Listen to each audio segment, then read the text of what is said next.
toddoba cunto oo indhaha u wanaagsan.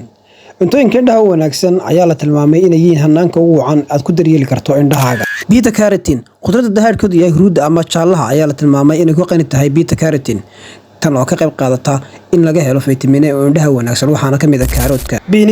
Beaniska waxaa ku badan fiberka waxaana ku yar waxa loo yaqaan duxda ama fatiska. Tani waxa ay wanaagsan tahay indhaha, sidoo kale waxa ku jira zinc oo indhaha ka ilaaliya dhaawaca soo gaadhi kara.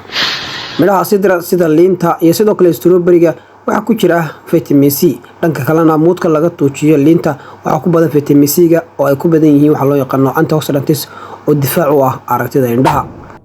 Caanaha iyo waxyaabaha caanaha laga soo saaray sida yogurt ama caano fadhi waxa ku jira vitamin A iyo sidoo kale zinc. Zinc-ku qaybta caadi loo yaqaan corneada ayuu difaac u yahay.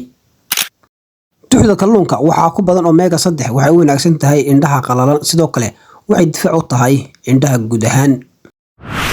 Lowska iyo sidoo kale noocyada kale ee midhaha in yar gacan ku qabashaa maalin kasta qofku cuno waxay wanaagsan tahay aragtida indhaha waxaana ku badan vitamin E kana oo sare u qaada aragtida indhaha kana hortaga caadka indhaha fuula.